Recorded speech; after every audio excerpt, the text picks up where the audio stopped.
नमस्कार विद्यार्थी मित्रांनो, तुमचं स्वागत आहे अर्थनॉजिक प्लस इकॉनॉमिक्स ऑफ इंडिया आणि इकॉनॉमिक्स ऑफ मास्टर बॅच मध्ये.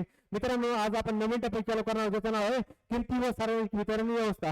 ह्याच्यामध्ये आपल्याला असं पाहिजे की ग्राहक किमती निर्देशांक काय आहे किंवा घाऊक किमती निर्देशांक काय आहे किंवा भारताचा किती आहे, महाराष्ट्राचा किती आहे किंवा राज्याचा किती आहे ते आपल्याला पाहायचं आहे. आणि सगळ्यात महत्त्वाचं म्हणजे सार्वजनिक वितरण व्यवस्था काय आहे, तर आपण काय म्हणतो पब्लिक डिस्ट्रीब्युशन सिस्टम आहे, ती नेमकी कशी आहे किंवा त्या अंतर्गत येणाऱ्या योजना कोणत्या आहे तेही आज आपण बघणार आहोत. तर लक्षात ठेवा किमती व सार्वजनिक वितरण व्यवस्था. तर लक्षात ठेवा की ग्राहक किमती निर्देशांक असेल किंवा घाऊक किमती निर्देशांक असेल, याचा फायदा कशासाठी होतो आपल्या मित्रांनो, किंमत पातळी ठेवण्याचा जो बदल आहे ते चेक करण्यासाठी आपल्याला काय होतो, या दोन्ही निर्देशांकाचा आपल्याला फायदा होतो. म्हणजे लक्षात ठेवा आपल्यासाठी महत्वाचं काय आहे, ग्राहक किमती निर्देशांक आणि घाऊक किमती निर्देशांक आपल्यासाठी महत्वाचं आहे का, कशासाठी, तर लक्षात ठेवा किंमत पातळी ठेवणारा बदल हे चेक करण्यासाठी आहेत.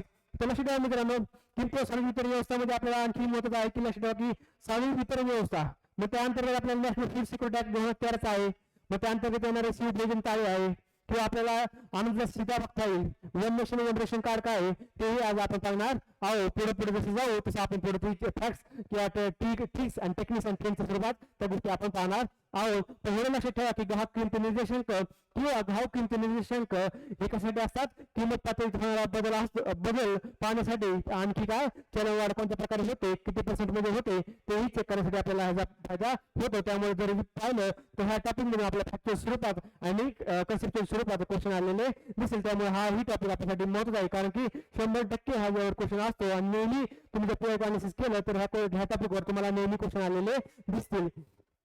तर असे काय मित्रांनो की किमती निर्देशांक, ग्राहक किमती निर्देशांक आपल्याला माहित आहे. ग्राहक किमती निर्देशांक हे कुटुंब उपभोगत असलेल्या वस्तू आणि सेवांच्या सर्वसाधारण किरकोळ किमतीमधील काळानुरूप बदल दर्शवतात आणि किरकोळ किमती निर्देशांकाचे प्रतिनिधित्व करण्यासाठी वापरले जातात. हे आपल्याला बघता येईल ग्राहक किमती निर्देशांकाच्या बाबतीत. राज्यांसह 1962 पासून ग्रामीण आणि नागरी क्षेत्राकरिता ग्राहक किमती निर्देशांक दरमहा परिगणित करण्यात येत आहे. म्हणजे महाराष्ट्र राज्यामध्ये कधीपासून आहे, 1962 पासून आहे. म्हणजे असंच कसं लक्षात ठेवायचं मित्रांनो, तर चायनाचं आणि भारताचं जे युद्ध झालं 1962 ला झालं. तुम्हाला एक जाणत असेल की 1900 जर युद्ध चालू असेल देशामध्ये तर अन्नधान्याचे काय करतात, किमती वाढतात. ते त्यावेळेस अन्नधान्याचा तुटवडा पडतो काही कारणामुळे. मग काय करायचं आपल्याला लक्षात ठेवायचं की मग असं लक्षात ठेवा की स्टोरी सोपा त्यावेळेस काय झालं, आपल्याला त्या अन्नधान्याचा तुटवडा कमी पडला आणि त्यामुळे काय झालं, मागणी वाढल्यामुळे काय झालं, किमती वाढल्या. आणि किमती वाढल्यामुळे असं महाराष्ट्राला असं वाटलं की आपण काय करू, एक प्रकारचा एखादा निर्देशांक करू, ग्राहकांच्या किमतीचा निर्देशांक, म्हणजे कशा प्रकारे ती मागणी होते किंवा त्याबद्दल कसे किमतीमध्ये बदल होतात ते चेक करण्यासाठी आपण असं काहीतरी करू, असं म्हणजे व्यवस्था करू. म्हणून त्यावेळेस असं लक्षात ठेवा की महाराष्ट्र शासनाने 1962 ला काय आणला, ग्राहक किमती निर्देशांक आणला. आणि कोणासोबत रिलेट करा तुम्ही, चायना आणि भारतात जेव्हा युद्ध झालं त्या संदर्भात तुम्ही असं लक्षात ठेवू शकता. दुसरं जे मित्रांनो, राष्ट्रीय सांख्यिकी कार्यालय केंद्र शासन यांच्यामार्फत सर्व राज्य व अखिल भारताकरिता दरमहा ग्रामीण, नागरी व एकत्रित क्षेत्रासाठी ग्राहक किमती निर्देशांक जानेवारी 2011 पासून परिगणित करण्यात येत आहे. तर आपण जर पाहिला तर महाराष्ट्र शासनासाठी कधी 1962 पासून आहे आणि देशासाठी कधीपासून येते, 2011 पासून आहे. कधी 2011. तर तुम्ही जर पाहिलं तर बेस इयर जर पाहिलं तर most of the base year 2010-11 किंवा 11-12 असतात. काय म्हणलो, 2010-11 असतात किंवा 11-12 असतात. तर 2010-11 मध्ये पण 11 आहे आणि 11-12 मध्ये पण 11 आहे. तो मधला 11 घेऊन टाका आणि तो काय आमच्यासाठी ग्राहक किमती निर्देशांक आहे भारतासाठी 2011 पासून, असं लक्षात ठेवू शकता. आणि दुसरं महत्वाची फॅक्ट काय आहे त्याच्यामध्ये फरक काय लक्षात ठेवा मित्रांनो, की जो आहे ग्राहक किमती निर्देशांक राज्य फक्त ग्रामीण आणि नागरी भागाकरता ह्या दोन क्षेत्राकरता काढतो, काय नागरी आणि ग्रामीण. आणि जर भारतासाठी जर पाहिलं तर भारतासाठी काय आहे लक्षात ठेवा, ग्रामीण, नागरी आणि एकत्रित हे 3 क्षेत्रासाठी ग्राहक किमती निर्देशांक काढला जातो. हा तुम्ही बेसिक फरक लक्षात ठेवा. नंतर आहे या व्यतिरिक्त श्रम केंद्र शासन यांच्या मार्फत औद्योगिक कामगारांसाठी, शेतमजुरांसाठी आणि ग्रामीण मजुरांकरिता स्वतंत्रपणे ग्राहक किमती निर्देशांक दरमहा परिगणित केले जातात.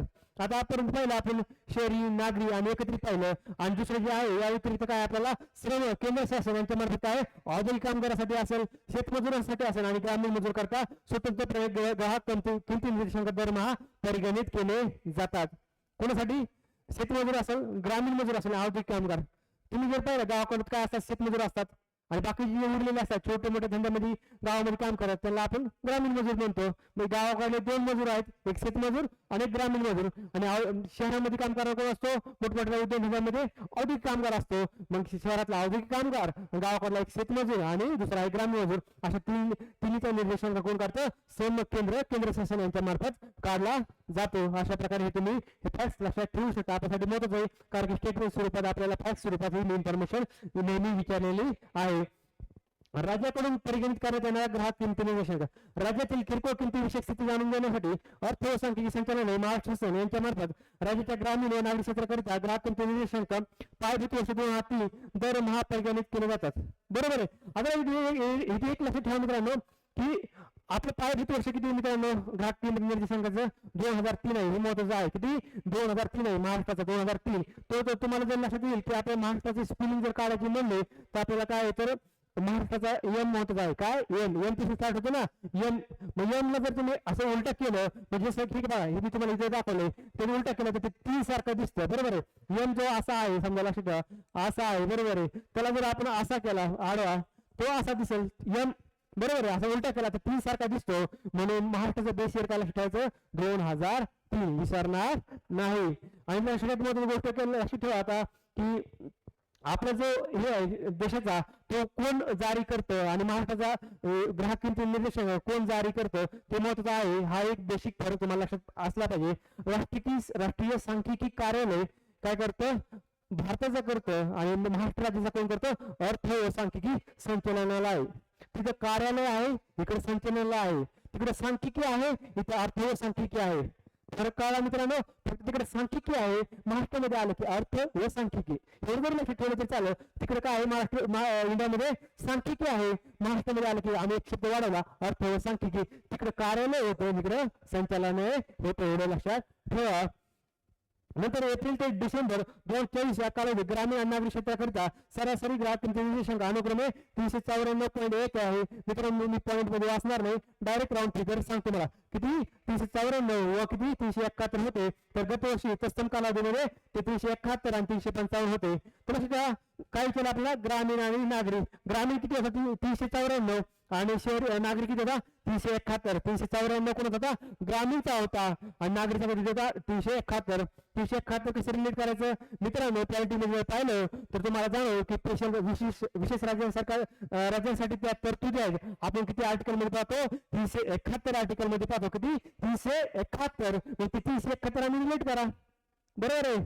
371. आणि सध्याचे जीवनमान जर पाहिलं तर लोक कुठं शहरामध्ये जाण्याचा प्रयत्न करतात. शहरामध्ये राहण्याची लाईफस्टाईल किंवा शहरातलं राहणीमान लोकांना गावापासून जास्त आवडायला लागले आहे. मग सध्या पाहिलं असेल तर स्थलांतर जे आहे ते ग्रामीण शहरांकडे वाढलेलं दिसतं. कारण तिकडे सुखसुविधा असेल किंवा त्याचा जे रोजगार असेल तो तिथे भेटतो, म्हणून गावाकडे तो माणूस शहरामध्ये येतो. विशेष कोण आहे, शहर आहे. विशेष कोण आहे, राज्य आहे. मग विशेष राज्य होतं 371 आणि विशेष शहर होतं, शहर म्हणजे नागरी, ते पण 371 लक्षात ठेवा. आणि 394 आमचा आज इट इज ग्रामीण लक्षात ठेवा. 394 आणि 371. आणि गतवर्षी जे होतं ते लक्षात ठेवा.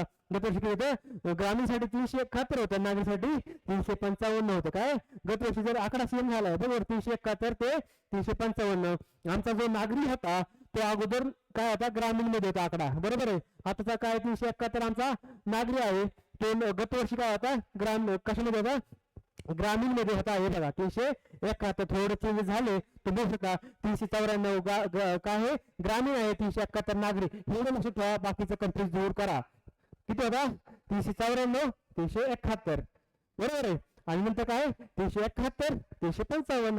ह्या जरी नाही लक्षात राहिला तर लक्षात ठेवा, नागरीसाठी किती होता 374, सॉरी ग्रामीणसाठी होता 394, नागरीसाठी 371. 371 म्हणजे विशेष राज्य आणि 371 म्हणजे विशेष शहर. विशेष शहर म्हणजे नागरी 371, ग्रामीण 394. थोडं लक्षात ठेवलं तरी चालेल.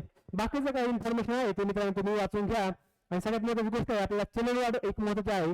तर लक्षात ठेवा की एकच मिनिट, चलनवाढ ही ग्रामीणसाठी किती वाढली होती मित्रांनो, 6% वाढली होती. आणि नागरिकसाठी किती वाढली होती, 4% वाढली होती. ग्राहक किमती निर्देशांकावर आधारित ती चलनवाढ आहे किती, 6% ते 4.5% वाढलेली दिसेल तुम्हाला. नागरिकसाठी किती, सॉरी ग्रामीणसाठी 6%, नागरिकसाठी 4.5%. कन्फ्युज होऊ नका. ग्रामीण 6 बरोबर, ग्रामीण 6 आणि नागरिक किती 4.5.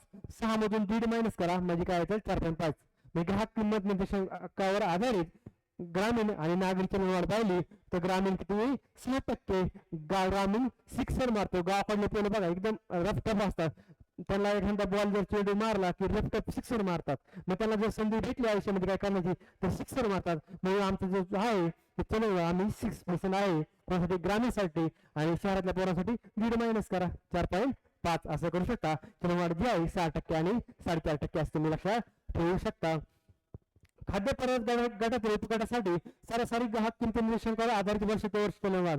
म्हणजे त्यासाठी खाद्यपदार्थ गटातील उपगटासाठी आपण ती पाहिली ग्राहक किंमत निर्देशांकावर आधारित ग्रामीण आणि नागरी चलनवाढ पाहिली जी की 6 आणि 4.5% होती. तर आपल्याला उपगट जो आहे खाद्यपदार्थ त्या संदर्भात बघायची. ग्रामीणसाठी होती 7.4 आणि नागरीसाठी होती 6.9. खाद्यपदार्थ म्हणलं की 7.6 लक्षात ठेवा. किती 7.6 7 आहे आमच्या ग्रामीणसाठी, 6 आहे नागरीसाठी. बरोबर आहे, बरोबर आहे. किती 7.6 लक्षात ठेवा. एवढे ही जर लक्षात राहिली तरी चालेल, पण अगोदरची 6 आणि 4.5 लक्षात ठेवा. उपगटासाठी किती 76 ला आपण डिकोड करा. 7 म्हणजे ग्रामीण, बरोबर, ग्रामीणची 7, बरोबर आहे. खाद्यपदार्थ आहे ना, जर शेतकऱ्यांनी जर अन्नधान्य पुरवलं नाही तर काय खाणार, म्हणून खाद्यपदार्थ म्हणलं की शेतकऱ्यांची 7 म्हणजे खाद्यपदार्थ निर्देशांक ते पर्सेंटेज मध्ये विचारलं तर ग्रामीण 7% लक्षात ठेवा. आणि शहरी 1 मायनस करा. आपण शहरीसाठी आपण मायनसच करत आलो. 6% होतं, 1.5 मायनस केला 4.5 झाला. आणि इथे पण किती 7 आहे, बरोबर आहे. 7 मायनस 1 केला 6% झाला. खाद्यपदार्थ उपगटासाठी निर्देशांक काढला, ती चलनवाढ काढली तरी आपल्या लक्षात येईल किती 7 आहे. ती आपण काय म्हणलो ग्रामीण जीवनाची 7, गावाकडील लोकांची 7. त्यासाठी खाद्यपदार्थासाठी असं फिक्स रूपात ठेवू शकता 7 आणि 6. नंतर आहे केंद्र शासनाच्या यंत्रणाद्वारे परिगणित करण्यात येणारे ग्राहक किंमत निर्देशांक. आपल्याला बघायचे, आपण आता महाराष्ट्र राज्या संदर्भात पाहिलं. आता आपण केंद्र शासनाबद्दल पाहणार आहोत.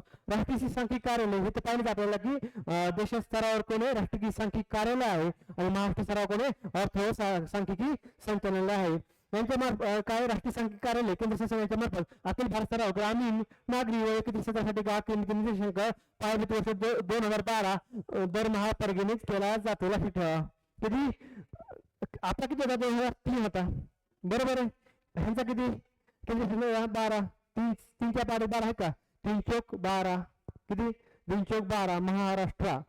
महाराष्ट्रामध्ये काय आहे 4 शब्द लक्षात ठेवा. यम 1 लक्षात ठेवा, म लक्षात ठेवा, हा दुसरा, रा 3 आणि स्ट्रा 4. महाराष्ट्र यम होता 3 आणि 4 शब्दाचे गुणले 4 करा, 3 चौक 12. 3 आमचे आहेत दिस इयर, आम्ही 4 मल्टिप्लाय केला 4 शब्दाचे, 2012 आला, तो केंद्र शासनाला देऊन टाकला. काय म्हणलं, तो केंद्र शासनाला देऊन टाकला. मग महाराष्ट्राचा बेस इयर आहे 3, बरोबर आहे. 3 गुणिले 4 कोणते शब्द, म हा रा स्ट्रा 4 शब्द ना, हे 4 आणि 3 गुणिले 4 असं काहीतरी बनवलं, 3 चौक 12 आले. मग केंद्र शासनाचा बेस इयर आम्ही काय करून टाकलं 2012 करून टाकलेलं दिसेल. लक्षात ठेवा मित्रांनो. आता दुसरं मत काय की एप्रिल ते डिसेंबर 2023 या कालावधीत अखिल भारतीय सरासरी ग्राहक किंमत निर्देशांक ग्रामीण करिता 195, नागरी करिता 189 आणि एकत्रित क्षेत्राकरिता किती होता 192 होता. आणि बाकी जे आपल्याला जी गत वर्षासाठी बघायचा आहे तो किती होता 184 होता, 182 होता आणि 183. असा कसा तो ते कसं होतं ग्रामीण असेल, नागरी असेल आणि दुसरं आहे एकत्रित. महाराष्ट्रासाठी काय फक्त ग्रामीण आणि नागरी, आणि देश केंद्र शासनासाठी काय ग्रामीण, नागरी आणि एकत्रित. मित्रांनो कन्फ्युज होऊ नका, तिकडे लक्षात ना 394 ग्रामीण आणि 371 नागरी. आता इथे पण मी ट्रीज बनवलं आहे, थोडंफार काही हलकं फुलकं केलंय, त्यामुळे तुम्ही टेन्शन घेऊ नका. तर बघूयात आपण नेमकं काय आहे. तर 2023 साठी पाहिलं तर नागरिक किती लक्ष ठेवा मित्रांनो 189 आहे, एकत्रित साठी किती 192 आहे, ग्रामीण साठी 195 आहे. तर मित्रांनो इथे एक ट्रिक्स बनवतो मला, जर तुम्ही अधिक झाला तर मोस्ट ऑफ द मुलांचा प्रेफरन्स असतो नागरी भागामध्ये पोस्टिंग घेण्याचा, बरोबर आहे. त्या नागरी भाग जरी नाही भेटला तर मला असं वाटतं की सेमी नागरी म्हणजे एकत्रित पाहिजे, गाव पण पाहिजे शहर पण पाहिजे. मग आपण दुसरं असं असेल की शहरातल्या ही सुविधा पाहिजे, गावातल्या सुविधा पाहिजे, म्हणजे एकत्रित पाहिजे, मग आम्हाला ती पोस्टिंग आवडेल. मग म्हणून आम्ही काय घेणार एकत्रित. आणि दोन्ही ऑप्शन नसेल तर ऑप्शनच नसतो, मग आम्ही काय घेणार ग्रामीण. बोटा अभ्यास अशा प्रकारे तुम्ही लक्षात ठेवा. मग नागरी असं का सांगितलं लक्षात ठेवा, नागरी किती 189, एकत्रित 192 आणि ग्रामीण किती 195. 189 आहे नागरीचा, 192 आहे एकत्रितचा आणि ग्रामीणचा किती 195. तर मित्रांनो 189 प्लस 3 केलं तर 192 येतं आणि 192 प्लस 3 केलं तर 95 येतं. मग नागरी एकत्रित आणि ग्रामीण जर पाहिलं तर एकत्रित आकडा 189 आमचा हा नागरी आहे, त्यामध्ये प्लस 3 केलं तर 192 येतं, तो एकत्रित साठी येतो. 192 प्लस 3 केलं 195 येतं, ते आमचं ग्रामीणसाठी आहे. बाकीचं तुम्ही लक्षात नाही ठेवलं तरी चालेल, पण गतवर्षी किती होता नागरी एकत्रित ग्रामीण सरळ सरळ आहे 182 183 184. काही टेन्शन घ्यायचं गरज नाही. नागरिकता किती 189 प्लस 3 करा, बाकीचे टेस्टिंग नुसार तुम्ही लक्षात ठेवू शकता. हे तर कोणाचा विसरणार नाही, कारण की टेस्टिंग हा सगळ्यांचा जिव्हाळ्याचा विषय असतो. केंद्र शासनाच्या यंत्रणांद्वारे परिगणित करण्यात येणारे ग्राहक किमती निर्देशांक आता आपण पाहिलं. त्याला सुद्धा आपल्याला नंतर बघायचं की अखिल भारतीय सरासरी ग्राहक किमती निर्देशांकावर आधारित गट वर्षाचे चलनवाढ. तर आपण जे पाहिलं होतं की ग्राहक किमती निर्देशांक महाराष्ट्र राज्याच्या संदर्भात ती चलनवाढ झाली होती ती 6% झाली होती ग्रामीणसाठी, नागरीसाठी झाली ती 4.5 झाली होती. तसं आपल्याला केंद्र शासनासाठी पाहिजे नागरी ग्रामीण आणि काय एकत्रित. तर चलनवाढ ग्राहक किमती निर्देशांक सर्वसाधारणसाठी लक्ष द्या. ग्रामीणसाठी किती 5.4 आहे, नागरीसाठी किती 4.3 आहे आणि एकत्रित किती 4.9. त्याचं तुम्ही जर पाहिलं की ग्रामीण पेक्षा काय आहे नागरिक कमीच असते. तर लक्षात ठेवा किती ग्रामीण किती 5 आणि नागरिक 4 असं लक्षात ठेवा. 54 आकडा लक्षात ठेवा. बरोबर आहे 54 आकडा 54 लक्षात ठेवा. अब तक 56 नाही, अब तक 54 काय अब तक 56 नाही, अब तक 54 फार ग्राहक किमती निर्देशांक ती चलनवाढ. 5 फार कुठं ग्रामीणसाठी, 4 फार नागरीसाठी. लक्षात राहिलं मित्रांनो ग्रामीण आणि नागरी राऊंड फिगर पॉईंट मध्ये लक्ष नाही ठेवलं तरी चालेल, कारण की आपल्याला डोक्यात खिचडी करून ठेवायची नाही. जेवढ्या गोष्टी सोप्या सरळ लक्षात ठेवायचं तो प्रयत्न करायचा आहे. ग्रामीणसाठी किती मित्रांनो 5%, नागरीसाठी 4 लक्षात ठेवा. 5 4 54 आकडा लक्षात ठेवा. 76 जसा ठेवायचा तसा 54. अब तक 56 नाही तर अब तक 54. अब तक 56 नाही अब तक 54. मग 54 काय आहे ते पण महत्व आहे ना. ते आमची अखिल भारतीय सरासरी ग्राहक किमती निर्देशांकावर आधारित गट वर्षी चलनवाढ आहे. ग्रामीणसाठी 5 आणि नागरिकसाठी 4. ग्रामीणचे लोक 5 स्टार असतात कारण की ते सगळ्या जगाला पोहोचतात, कारण की ते शेतकरी असतात. म्हणून काय लक्षात 5 स्टार. म्हणजे मला सांगा तुम्ही जर अन्नधान्य दिलं नाही ते चलनवाढ खूप वाढणार, पण ते सर्वांचा विचार करतात, सर्वांना पुरेल असं अन्नधान्य प्रोव्हाइड करतात, त्यामुळे ते कसे 5 स्टार लोक आहेत. 5 स्टार हॉटेल असतात तसे आमचे शेतकरी ही 5 स्टार आहेत. 5 4 लक्षात ठेवा. निर्देशांक 54 एक मायनस करा 5 मधून 4 5 मधून 1 मायनस करा 4 राहते 54 5 आणि 4 असं लक्षात राहील. नंतर लक्षात ठेवा राष्ट्रीय सांख्यिकी केंद्र शासनाने राज्याकरिता एप्रिल ते डिसेंबर 2023 या कालावधीकरता परिगणित केलेला सरासरी ग्राहक किमती निर्देशांक ग्रामीणकरिता 193, नागरिकरिता 185 व एकत्रितकरिता 188 होता. तर मित्रांनो आता आपल्याला महत्त्वाचा आपण पाहिला महाराष्ट्रासाठी पाहिला ग्रामीण होता 394 आणि नागरिक किती होता ग्रामीण होता 394, नागरिक किती होता 371 पाहिला. आणि आपण जर पाहिलं तर भारतासाठी नागरी एकत्रित आणि ग्रामीण नागरिक किती होता मित्रांनो 189 प्लस 3 192 एकत्रित झाला आणि 192 प्लस 3 195 तो झाला नागरिकसाठी. तसंच आता विविध राज्यांकरिता जो काढला होता तो बघायचा आपल्याला एकत्रित. तो लक्षात ठेवा तो कसा आहे तो पण फिक्स स्वरूपात आहे. राज्याकरिता नागरी एकत्रित आणि ग्रामीण हे तर लक्षात ठेवून पोस्टिंगनुसार तुमचा क्रम लक्षात राहील नागरी एकत्रित आणि ग्रामीण. तर लक्षात ठेवा 185 लक्षात ठेवा 185 प्लस 3 किती झाले 188 प्लस 5 193. शहरासाठी काय होतं केंद्र शासन काय सरळ काम करतं म्हणून प्लस 3 191 प्लस 3 192 प्लस 3 195 असं पाहिलं. पण राज्य कसं आहे कधी कधी थोडं त्याला कसं असतं छोटे असतात छोटे भाऊ सारखे असतात आणि थोडेफार असं काहीतरी कधी कधी बोलतात की नको मला हट्ट करता काही गोष्टीसाठी, त्यामुळे की ते काही ते सरळ चालत नाही. म्हणून 185 प्लस 3 188 आणि 188 प्लस 5 कि झाले 193 असं तुम्ही लक्षात ठेवू शकता. फक्त काय 189 आकडा लक्षात ठेवा आणि प्लस 3 करा आणि 185 ठेवा प्लस 3 प्लस 5 असं करू शकतात. अशा प्रकारे तुम्ही हे लक्षात ठेवा. बाकीची जी इन्फॉर्मेशन आहे मित्रांनो ती जस्ट वाचून घ्या. मला असं वाटतं की ती पण महत्वाची आहे, पण मला असं वाटतं की जास्त खिचडी करण्यात काय अर्थ नाही, पण आपल्यासाठी महत्वाचं काय, अखिल भारत स्तरावर एप्रिल ते डिसेंबर 2024 या कालावधीकरिता शेतमजूर करितांचा सरासरी ग्राहक किमती निर्देशांक व ग्रामीण मजूर करितांचा सरासरी ग्राहक किमती निर्देशांक अनुक्रमे 1295 आणि 1307 असून त्या दोन्हीवर आधारित वर्ष ते वर्ष चलनावर 6.2% आलेले आहे. म्हणजे आपल्याला जो विचारलाय की शेतमजूर आणि ग्रामीण मजूर करिता, बरोबर आहे. आणि आपला तिसरा होता औद्योगिक कामगाराकरिता, तो आपण पुढे पाहणार आहोत. सध्या कोण आहे, गावाकडला 2 मजूर आहेत, एक शेतमजूर आणि एक ग्रामीण मजूर, आणि शहरातला कोण आहे, औद्योगिक मजूर आहे. तर आपल्याला तात्पुरतं काय पाहतं, शेतमजूर आणि ग्रामीण मजूर. शेतमजुरांचा किती लक्षात ठेवा, 1295 ठेवा लक्षात, आणि ग्रामीणचा किती 1307. बरं, शेतमजूर किती 1295 आणि ग्रामीणचा मजूर किती 1307. ग्रामीण मजुराचं लक्षात ठेवा 1307. कसं लक्षात ठेवता मित्रांनो, 1307 कधी नाही छोडणार. 1307.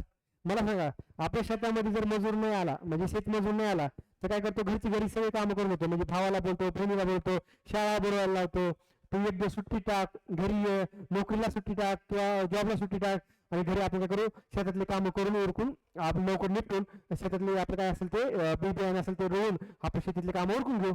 मग शेतमजूर नाही जरी आला तरी चालतं. पण औद्योगिक कामगार असेल, छोटे छोटे छोटे छोटे धंदे असतात, उद्योगधंदे, तिथे मोठ्या प्रमाणात लोक लागतात. तो जर तो कामगार आला नाही, तो काय असतो स्किलफुल असतो बऱ्यापैकी, तो जर नाही आला तर असं नाही चालणार की त्याला अल्टरनेटिव्ह आपल्याकडे घरी असं नाही, घरच्या खाली असू शकतो पण त्याला ते काम येत नसतं. मग त्याशिवाय पर्याय नसतो. म्हणजे कोणत्या त्या मजुराचीच ती आपल्याला गरज असते. मग शेतातली कामं भागून जातात, पण ग्रामीण जे मजूर असतात तेच लागतात. मग ते ग्रामीण मजूर आपल्यासाठी काही महत्त्वाचे असतात. म्हणून नेहमी त्याला काय म्हणायचं, 1307 जरुरी आहे, म्हणून 1307.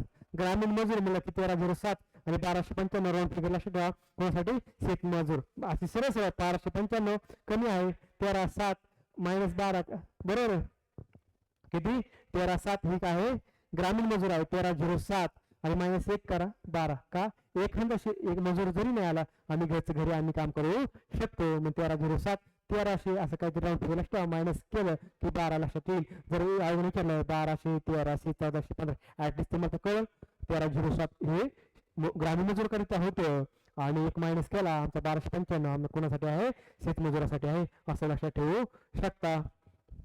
नंतर आहे आला औद्योगिक कामगार. शेतमजूर पाहिला, ग्रामीण मजूर पाहिला, आता कोणाला, औद्योगिक कामगार करता ग्राहक किमती निर्देशांक हा उद्योगातील कामगारांची किमान मजुरीची निश्चिती व सुधारण्यासाठी कशासाठी असतो, किमान मजुरीची निश्चिती व सुधारण्यासाठी. तसेच शासकीय कर्मचारी व औद्योगिक क्षेत्रातील कामगारांसाठी महागाई भत्ता दर निश्चित करण्यासाठी वापरला जातो. आपल्यासाठी ही लाईन खूप वेळची आहे मित्रांनो, की औद्योगिक कामगारांचा जो ग्राहक किमती निर्देशांक असतो तो कशासाठी असतो, औद्योगिक कामगारांचा ग्राहक किमती निर्देशांक हा उद्योगातील कामगारांची किमान मजुरी निश्चित सुधारण्यासाठी असतो.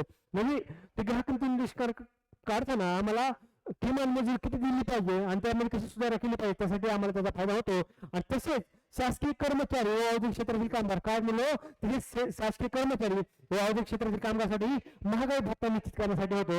एक महत्वाचं काय पहिलं जे होतं उद्योगातील कामगाराची किमान मजुरीची निश्चिती आणि सुधारणा करण्यासाठी होतं, हे पहिलं पाहिलं. आणि दुसरं जे आहे शासकीय कर्मचारी व औद्योगिक क्षेत्रातील कामगारासाठी महागाई भत्ता दर निश्चित करण्यासाठी त्याचा फायदा होतो. म्हणजे औद्योगिक कामगाराचा ग्राहक किमती निर्देशांकाचे 2 फायदे आहेत मित्रांनो.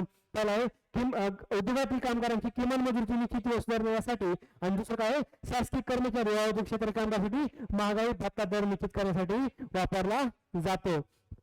औद्योगिक कामगार करता ग्राहक किमती निर्देशांक 2016 श्रम केंद्र शासन यांच्याकडे परिगणित केला जातो. आपण जे पाहिलं की महाराष्ट्र राज्याचा ग्राहक किमती निर्देशांक कोण करतं, अर्थ व सांख्यिकी संचालनालय करतं, बरोबर मागेच पाहिलं. आणि देशाचा कोण करतं, राष्ट्रीय सांख्यिकी कार्यालय करतं. तसंच श्रम औद्योगिक कामगारासाठी कोण करतं, श्रम काय नाव देणं कामगार, औद्योगिक कामगार म्हणजे श्रम करणारा म्हणून श्रम केंद्र शासन, काय श्रम केंद्र शासन यांच्याकडून परिगणित केला जातो. तो पण कसा असतो, दरमहा असतो. पण त्याचं बेस इयर किती मित्रांनो, 2016 आहे. किती 2016 आहे, लक्षात ठेवा. किती 2016.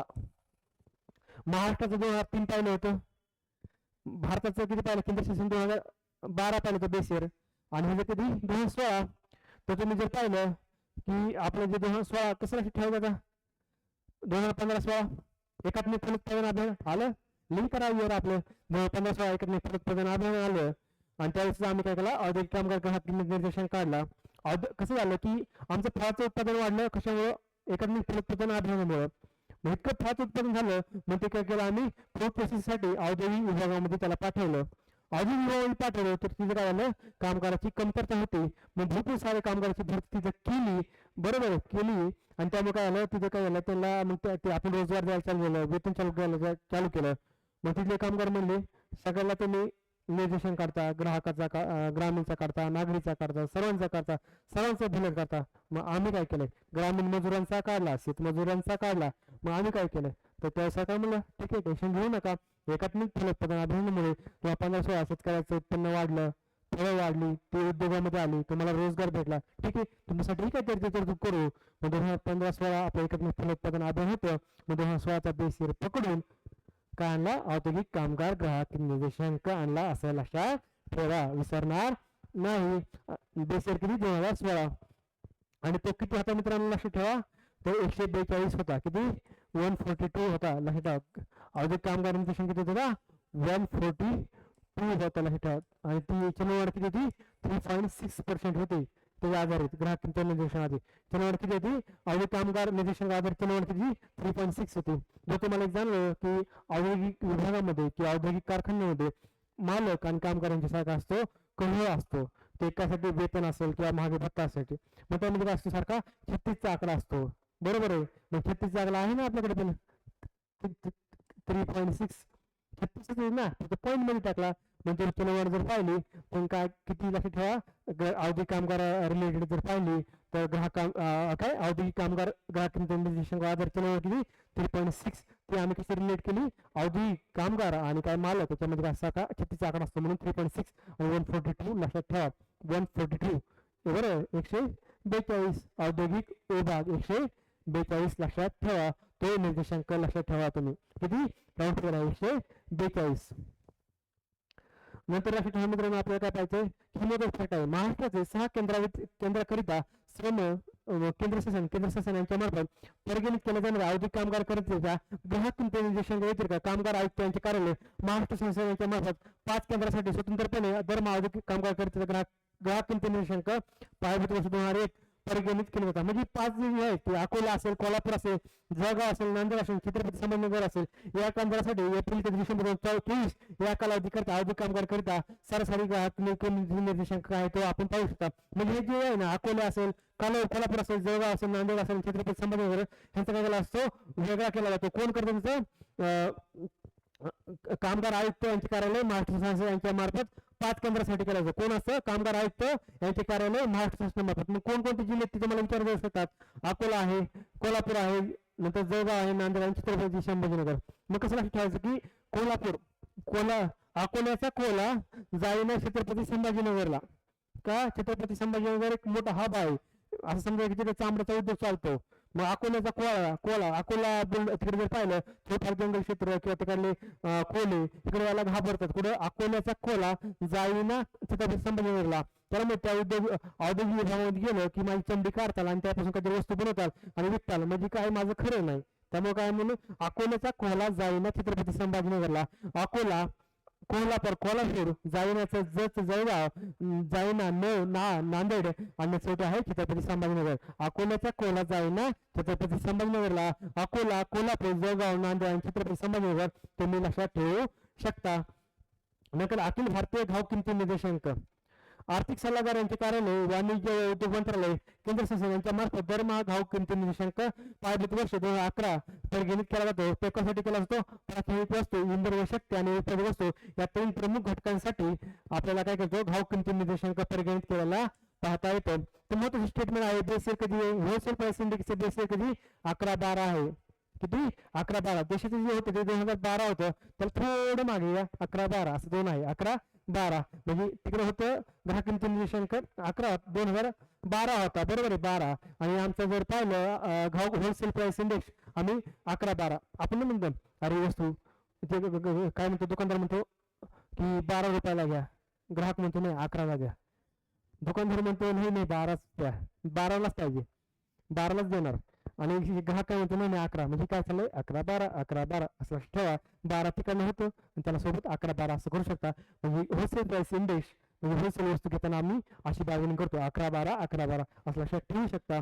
आणि लक्षात ठेवा की जर तुम्हाला एखादी वस्तू खरेदी करताय तुम्ही काय करणार, मित्रांना सल्ला विचारणार. सल्ला म्हणजे काय, की एखादी वस्तू होलसेलमध्ये घ्यायची, ती एखादा मोबाईल आहे, तो समजा एखादी वस्तू आहे किंवा फ्रीज आहे, तुम्हाला होलसेलमध्ये घ्यायचं ते हे 5,000ला. मित्राचा तुम्ही काय करणार, सल्ला घेणार, कारण मित्रा ते आपला दुकानदार 5,000ला सांगतो, तर कितीला घ्यायला पाहिजे, तर तो काय म्हणतो 4,000ला. मग एक घेतला तिथं सल्ला घेतला, मग 4,000ला आपण काय करतो, वस्तू खरेदी करतो. मग ते कसं रिलेट करायचं, मग होलसेल प्राइस इंडेक्स म्हणजे आपला घाऊक किंमत निर्देशांक कोण करतं, आर्थिक सल्लागार. आलं, सल्ला लागतो. होलसेल प्राइस मध्ये काय घ्यायचं असेल तर सल्ला लागतोच. मग घाऊक किंमत निर्देशांक कोण करतं, आर्थिक सल्लागार यांचे कार्यालय. देशाचा कोण करतं, पाहिलं ना, सांख्यिकी कार्यालय पाहिलं होतं. महाराष्ट्राचं अर्थसंख्यिकी संचालनालय पाहिलं होतं. आणि ते कोण आहे, आर्थिक सल्लागार यांचे कार्यालय होलसेल प्राइस इंडेक्स साठी. आणि कोणासाठी असतो, प्राथमिक वस्तू असतो, इंधन व शक्ती असते, उत्पादित वस्तू महत्वाचा आहे. प्राथमिक वस्तू, इंधन व शक्ती आणि उत्पादित वस्तू या 3 गटासाठी आपल्याला घाऊक किंमत निर्देशांक काढला जातो. नेहमी आलेला क्वेश्चन आहे, रिपीट करतो.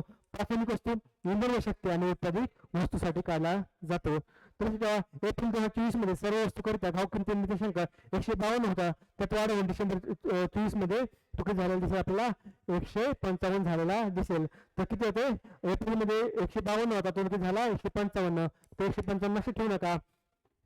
142 होता औद्योगिक कामगारांसाठी होता, बरोबर आहे. म्हणजे औद्योगिक कामगारांचा ग्राहक किंमत निर्देशांक जो पाहिला तो 142 होता ना, आणि होलसेल प्राइसचा किती 152 आहे, बरोबर आहे. एखादी वस्तू जर कारखान्यामध्ये होती ती 142 रुपयाला होती, पण ती बाहेर मार्केटमध्ये आली, होलसेलमध्ये आम्ही जेव्हा विकतो ती 152 ला गेली. 10 प्लस झाले असं लक्षात ठेवा. औद्योगिक ग्राहक किंमत निर्देशांक 142 होता, तो बाहेर पडला, होलसेलमध्ये आला, तो 10 वाढला 152 झाला. म्हणजे औद्योगिक ग्राहक किंमत निर्देशांक आमचा 142 होता, आणि होलसेल प्राइस इंडेक्स त्याला आपण घाऊक किंमत निर्देशांक तो 10 वाढला 152. ह्याला जरी फॅक्ट लक्षात ठेवलं तरी चालेल. नंतर आहे घराचा किंमत निर्देशांक. मी बाकी काही पाहणार नाही, थोडं बघा, लक्षात ठेवा की घराचा किंमत निर्देशांक किती होता, 322 होता. आणि गत वर्षी किती होता, 311. 322 आणि 311 असं लक्षात ठेवा. राऊंड फिगर आहे 322 आणि 311. 322 311 लक्षात ठेवा. घराचा किंमत निर्देशांक बेस इयर किती, 2010-11 आहे. किती, 2010-11 आहे. किती, 10-11, बरोबर आहे. किती, 10-11, 10-11 लक्षात ठेवा. आता तुम्हाला रिपीट करतो. महाराष्ट्राचा किती होता बेस इयर, 2003 होता, बरोबर. इंडियाचा किती होता, 2012 होता. आपण टेक्स्ट बनवते, महाराष्ट्राचे 4 शब्द आणि यांचं 3 गुणिले 4 3 चौक 12 लक्षात राहिलं. आणि जर तुम्ही जर पाहिलं होलसेल प्राइस इंडेक्स मध्ये आपण काय करतो, 11-12 करतो, बरोबर आहे. आणि थोडं मागे यायचं का, तर आम्ही स्पीड मध्ये चाललो होतो, खूप खर्च करायला आलो होतो, थोडं माग आलो, खर्च कमी केला का, आम्हाला घर घ्यायचं होतं म्हणून, बरोबर आहे. म्हणून आम्ही 10-11 केलं. 11-12 आधी होतं 12, नंतर 11-12 महाग रिपीट आलो, खर्च कमी केला. का केला, तर आम्हाला वापस का आलो, म्हणजे स्टुडंट सांगते, म्हणजे लक्षात राहण्यासाठी की वापस आलो, खूपच दिवस आलो, कळलं की खर्च एवढा करणं गरजेचं नाही, कारण आपल्याला घरी घ्यायचंय. मग तो कितीपर्यंत आला, पण 2010-11-12 2012 केंद्र शासनाचा होता. आपला ग्राहक किंमत निर्देशांक होलसेलचा होता 11-12 होता. नंतर परत खाली आलो ते 2010-11 आम्हाला घर घ्यायचं होतं, म्हणून 10-11 पर्यंत आलेलो होतो. हे लक्षात ठेवा. घराचा ग्राहक किंमत निर्देशांक 2010-11 बेस इयर आहे, आणि तो किती होता, आता 322 होता, अंक वर्षी 311. 322 लेटेस्ट आहे, 311 पुढचा आहे. 311 एवढंच लक्षात. बाकीची इन्फॉर्मेशन काय आहे तुम्ही वाचून घ्या. नंतर आहे सार्वजनिक वितरण व्यवस्था. सार्वजनिक वितरण व्यवस्था पायाभूत सुविधा. आपल्याला महत्वाचं काय मित्रांनो, की 51,691 आपल्याला रास्त भाव दुकाने कार्यरत होती महाराष्ट्रामध्ये. किती, 51,691 राऊंड फिगर लक्षात विचारलं तरी आपल्याला सांगता येईल. 51,000 रास्त भाव दुकाने किती होती महाराष्ट्रामध्ये, 51,000 होती. तुम्ही गावाकडे सप्ताह जत्रा असतो, बरोबर आहे, वर्गणी देताना किती दिली जाते, अशी 27,000 28,000 39,000 49,000 अशी दिली जात नाही. 51,000 या माणसातर्फे XYZ व्यक्तीने 51,000ची मदत केली आहे. किती, 51,000ची मदत. का केलेली 51,000ची मदत, सप्त्यासाठी वर्गणी दिलेली आहे. का, तर ते अन्नधान्य आणण्यासाठी. सप्त्यामध्ये काय असतं, कढी भात खिचडी आणण्यासाठी. आणि कढी भातामध्ये काय तांदूळ घ्यावा लागतो ना, तो कुठून आणायचा आहे, रास्त भाव दुकानामधून आणायचंय. मग रास्त भाव दुकान किती महाराष्ट्रामध्ये, 51,000 प्लस आहेत असं लक्षात ठेवू शकता. 51,000 ह्या सोबत वर्गणी सोबत लक्षात ठेवू शकता. अन्नधान्याचा नियमित पुरवठा व गुणवत्तेची खात्री करण्यासाठी काय महाराष्ट्रामध्ये दक्षता समिती आहेत का, जो काळा बाजार होतो त्यावर देखरेख करण्यासाठी कोण आहे, दक्षता समिती आहेत. आणि महाराष्ट्रामध्ये एकूण शिधापत्रिका धारकांची संख्या किती आहे? 265 कोटी. किती?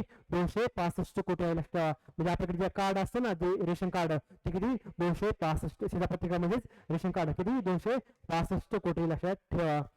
नंतर राष्ट्रीय अन्न सुरक्षा अधिनियम कधी झाला मित्रांनो? 2013चा आहे. तो लागू कधी झाला? 1 फेब्रुवारी 2014 लागू झाला. म्हणजे राष्ट्रीय अन्न सुरक्षा, एकच मिनिट जरा, राष्ट्रीय अन्न सुरक्षा अधिनियम कधी आहे मित्रांनो? तो 2013चा आहे. एखादा अधिनियम एक तो एका वर्षी आणि इम्प्लिमेंट होतो दुसऱ्या वर्षी, म्हणजे त्यानंतरच्या वर्षी. पण राष्ट्रीय अन्न सुरक्षा अधिनियम होता 2013चा होता. त्याची अंमलबजावणी झाली 2014ला, आणि ती अंमलबजावणी कधी झाली? 1 फेब्रुवारी 2014. आणि 1 फेब्रुवारी 2014, फेब्रुवारी काय असतो मित्रांनो? तरुणांचा उत्साह एक सण असतो, बरोबर आहे. कोण? Valentine day. म्हणजे आम्हाला पूर्ण महिना, आम्ही 14 फेब्रुवारी आमचं व्हॅलेंटाईन डे असतं तरुणांचं, पण आम्ही महिनाभर आम्ही सेलिब्रेट करणार आहोत, कारण की आम्हाला स्वस्त दरात अन्नधान्य भेटलेलं आहे. मग त्या स्वस्त दरातलं अन्नधान्य आणून आम्ही फुल पार्टी करणार आहोत सगळे मित्र परिवार मिळून व्हॅलेंटाईन डेला. म्हणजे पूर्ण आमचा महिना फेब्रुवारी काय आहे? व्हॅलेंटाईन डे सेलिब्रेट करायचा आहे. मग 1 फेब्रुवारी पासूनच आम्हाला सेलिब्रेट करायचं आहे. 1 फेब्रुवारी 2014 आलं. म्हणजे 13चा अधिनियम आहे, नॅशनल फूड सिक्युरिटी ऍक्ट, आणि तो लागू झाला 1 फेब्रुवारी 2014. का 2014 चालू झाला असं स्टोरी स्वरूपात लक्षात ठेवा. का तर युथचं ते एक होतं ना, पार्टी करायचं जे मन होतं, सरकार म्हणलं तुम्हाला स्वस्त अन्नधान्य प्रोव्हाइड करतो, त्यात तुम्हाला काही बनवायचं तुम्ही बनवा, खिचडी बनवा, भात बनवा, सगळ्याला वाटा आणि पार्टी करा. मग 1 फेब्रुवारी 2014 व्हॅलेंटाईनचा महिना आहे, बरोबर आहे. त्या दिवसात आपल्याला तो अधिनियम लागू झालेला दिसतो. आणि 62.3% लोकसंख्या अनुदानित दराने अन्नधान्य मिळण्यास पात्र आहे. म्हणजे भारतातले किती? 62.3% लोक याचा फायदा घेतात. किती? 62. किती? 62% लाभ घेतात. किती? लक्षात ठेवा, 62% असं लक्षात ठेवा. आणि लक्षात ठेवा की आपल्याला महत्वाचं काय की आपल्याला इतिहास शिधापत्रिकेच्या प्रकारानुसार शिधापत्रिका धारकांची संख्या. तर लक्षात ठेवा आपल्याला असतं की केसरी कार्ड असतं, पिवळं कार्ड असतं आणि पांढरं कार्ड असतं. हे कोणतं? आपल्याला कोणकोणते कार्ड असतात? केसरी, पिवळे आणि शुभ्र हे असतं. काय असतं? कार्ड असतं. तर लक्षात ठेवा मित्रांनो, जर विचारलं की सगळ्यात जास्त कोणत्या कार्डची संख्या जास्त आहे, म्हणजे केसरी धारक किती आहेत, सगळ्यात जास्त कोणते धारक आहेत, म्हणजे केसरी धारक जास्त आहेत का, शिधापत्रिका धारक आहेत का, पांढरे शिधापत्रिका धारक जास्त आहेत का, तर ती रँकिंग जर विचारली तर लक्षात ठेवा मित्रांनो, केसरी कुटुंब प्राधान्य आहे ना, ते सगळ्यात जास्त आहे. बिगर प्राधान्य कुटुंब आहे ते सेकंड नंबरला आहे. पिवळं नंबरचं जे आहे ते शिधापत्रिका धारक ते किती? 3 नंबरला बघता येईल. तर जर आपल्याला जर विचारलं तर हे कन्फ्युज होऊ नका, पण मला असं वाटतं की आपल्याला डायरेक्ट कलर नुसार विचारलं जाऊ शकतं. केसरी शिधाधारक जास्त आहेत का, पिवळे जास्त आहेत का, किंवा पांढरा आहेत का. तर लक्षात ठेवा, आपण जर तुम्ही तहसीलदार आहेत असं लक्षात ठेवा, रस्त्याने एक मोठा ट्रक चाललाय अन्नधान्याचा, तुम्ही त्याला थांबवणार आणि त्याला बोलणार ड्रायव्हरला, ओए इकडे ये, व्हाईट लेबल आहे का सांग मला तुझ्या गाडीला. काय व्हाईट लेबल आहे का, आणि प्रत्येक तांदळाच्या काय ते गोणी असेल किंवा बोरी असेल तेव्हा व्हाईट लेबल आहे का सांग. काय ओए व्हाईट लेबल आहे का सांग. तर आपण खडसून बोलणार, ओए व्हाईट लेबल आहे का. O Y for O Y, O Y white label, O Y white label. आता हे काय, O for orange, Y for yellow, white for शुभ्र. म्हणजे ही शिधापत्रिकाची जी धारकांची जी क्रम, म्हणजे सगळ्यात जास्त कोणाचा आहे, जास्त शिधापत्रिका धारक कोणते आहेत, सगळ्यात कमी कोण आहे, त्याचा मी ट्रिक्स बनवला आहे. ओए व्हाईट लेबल आहे का सांग, हे कोणाला बोलायचं, ड्रायव्हरला. O for orange, Y for yellow, white for शुभ्र. एवढं जरी लक्षात ठेवलं तरी चालेल. ऑरेंज सगळ्यात जास्त आहेत शिधापत्रिका धारक, त्यानंतर आहेत येल्लो आहेत, नंतर सगळ्यात शेवटी आहेत व्हाईट. अशा प्रकारे तिन्ही जरी लक्षात ठेवलं तर लक्षात येईल ओए व्हाईट लेबल, ऑरेंज वाले सगळ्यात जास्त शिधापत्रिका धारक आहेत, नंतर येलो वाले आहेत, नंतर सगळ्यात कमी कोण आहेत, पांढरे वाले आहेत. त्याला आपण म्हणतो शुभ्र शिधापत्रिका धारक. राष्ट्रीय अन्न सुरक्षा अधिनियमांतर्गत अंत्योदय अन्न योजना कुटुंब आणि प्राधान्य कुटुंब असे लाभार्थ्यांचे वर्गीकरण करण्यात आलेले आहेत.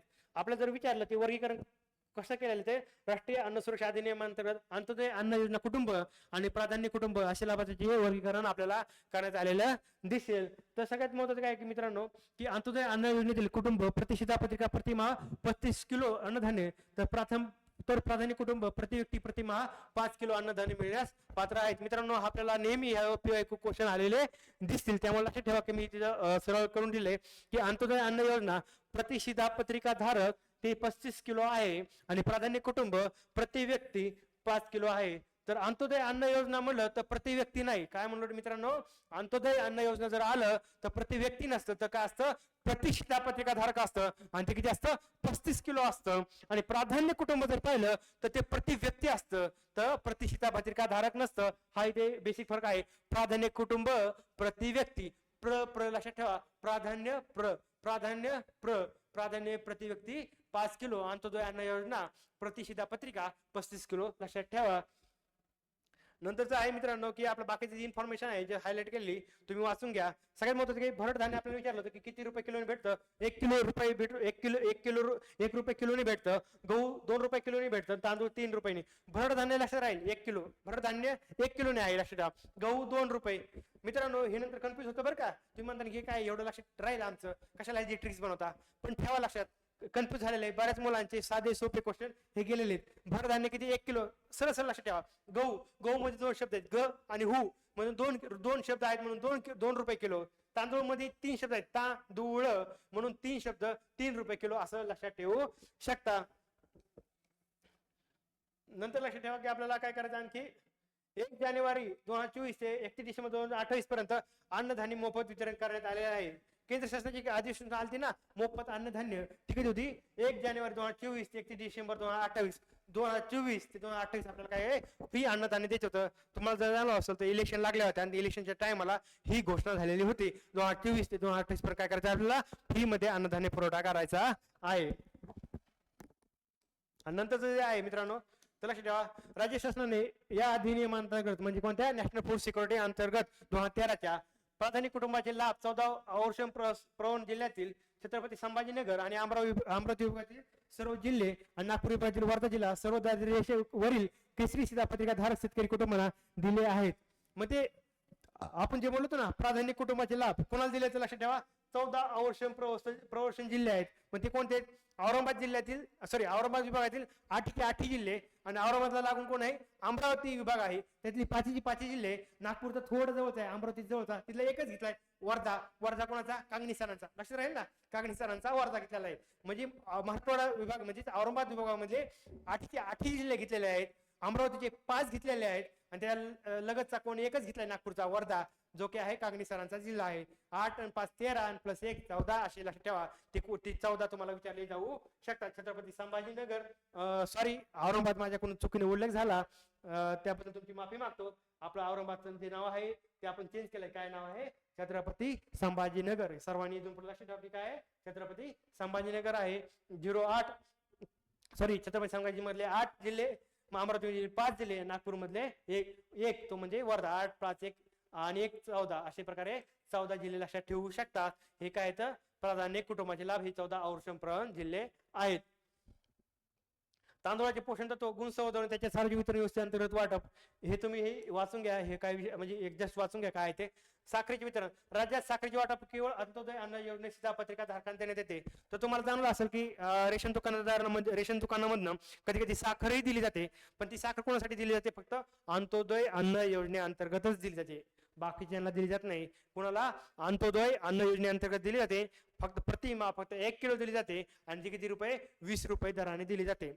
कोणासाठी असते साखर, अंत्योदय अन्न योजनेअंतर्गत दिली जाते आणि किती किलो, 1 किलो दिली जाते आणि किती, 20 रुपये किलोने दिली जाते, असं लक्षात ठेवा. नंतर केरोसिनचे वितरण, केरोसिनचा सगळं बऱ्यापैकी आता राशन दुकानातून काय केलं तर बंद केलं आहे देणं केरोसिन. तर लक्षात ठेवा 31 जिल्हे आपले काय झाले, केरोसिन मुक्त झाले. विचारलं की किती जिल्हे आपले केरोसिन मुक्त झाले, तर लक्षात ठेवा 31 जिल्हे. शिधापत्रिका धारक असताना अन्नधान्य वितरण, तुम्ही जर पाहिलं असेल की वसतिगृह असतात, शाळा असतात, तिथेही आपल्या रेशन दुकानामधला काय जातो, जे अन्नधान्य जात असतं. मग ते कसं जातं लक्षात ठेवा, इनबिल्ट पब्लिक डिस्ट्रीब्युशन सिस्टम प्रणालीवर नोंदणीकृत आस्थापनांना जे आस्थापना आहे त्याला ते दिलं जातं. कोणतं, इनबिल्ट पब्लिक डिस्ट्रीब्युशन सिस्टम प्रणालीवर ज्यांची नोंदणी आहे त्याला ते दिलं जातं. विक्री पद्धतीने खरेदी, लक्षात ठेवा आपल्याला किमान आधारभूत किमतीनुसार धान व भरड धान्याची विकेंद्रित पद्धतीने खरेदी बिगर आदिवासी क्षेत्रात महाराष्ट्र राज्य सहकारी पणन संघ मर्यादित मार्फत आणि आदिवासी क्षेत्रात महाराष्ट्र राज्य सहकारी आदिवासी विकास महामंडळ मार्फत केली जाते, एवढं एक लक्षात ठेवा तुम्ही. आणि बाकी काय सार्वजनिक वितरण व्यवस्थेची माहिती तंत्रज्ञान आधारित सेवा. तो जर तुम्हाला जरा जाणवत असेल की आता प्रत्येक रेशन दुकानावर एक इलेक्ट्रिक इक्विपमेंट आलेलं आहे, बरोबर आहे, एक छोटं साहित्य असतं, म्हणजे एक असतं, आपण त्यालाच काय म्हणतो, E point of sale, E POS, म्हणजे मोबाईल एक उपकरण असतं. जसं तुम्ही जर पाहिलं की पेट्रोल पंपावर एक ती पावती निघते ना पेमेंट करण्यासाठी, तसं एक उपकरण प्रत्येक रेशन दुकानदारावर आहे.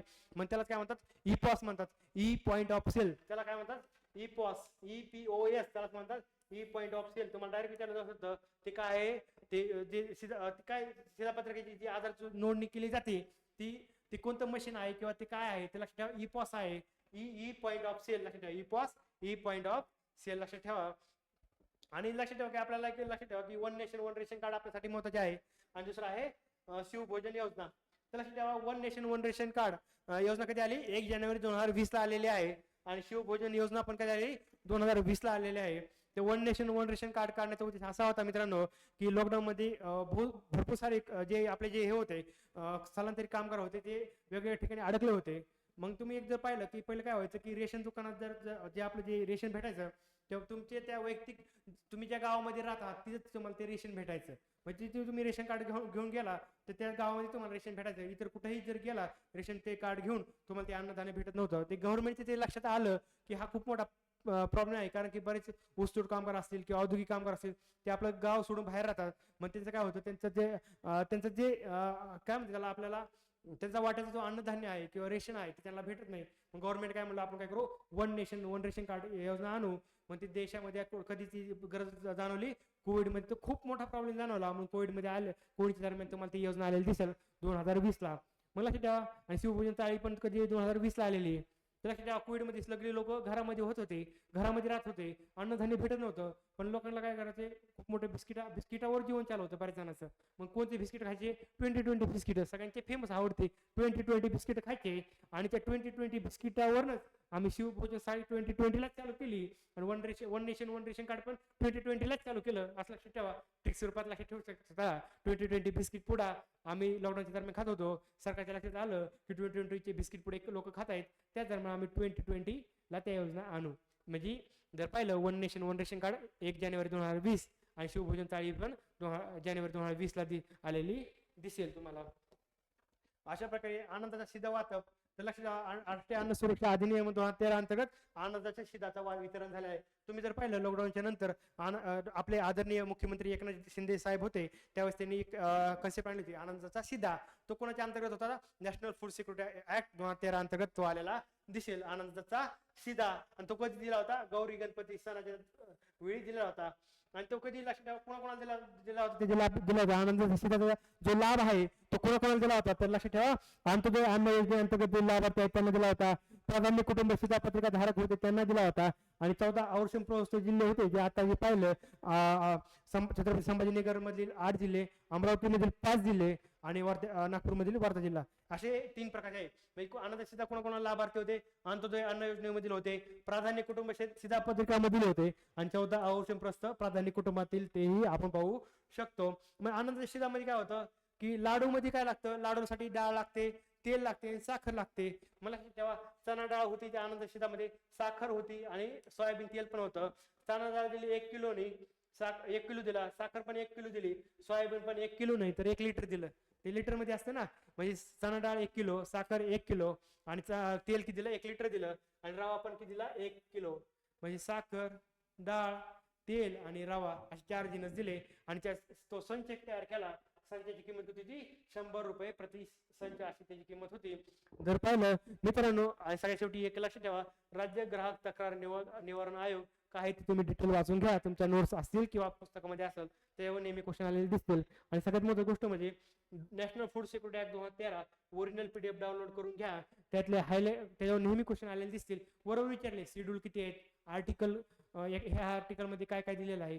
तुम्ही जर 2023 ला पाहिलं तर शेड्यूल विचारले होते. त्यामुळे तुम्ही काय करा, national food security act original PDF download करा आणि जस्ट गो थ्रू करा. त्यातनंही तुम्हाला 1-2 क्वेश्चन नेहमी आलेले दिसतील. ठीक आहे मित्रांनो, आज इथे थांबूयात.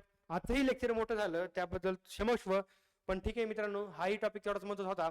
महाराष्ट्राची इकॉनॉमी सर्वे मी स्लो का घेतला आहे, कारण की लाईन टू लाईन भरपूर क्वेश्चन आलेले आहे, त्यामुळे ह्या टॉपिकला मी वेटेज दिलेला आहे. मित्रांनो, GS3 असेल किंवा GS4 ला तुम्हाला 30 ते 40 क्वेश्चनला ॲज इट इज इथनं फायदा होणार आहे. त्यामुळे प्रत्येक व्हिडिओ काळजीपूर्वक पहा आणि नक्की तुम्हाला ह्या व्हिडिओचा फायदा होईल याची मी तुम्हाला आश्वासन देतो. ठीक आहे, थांबूया तिथं. थँक्यू.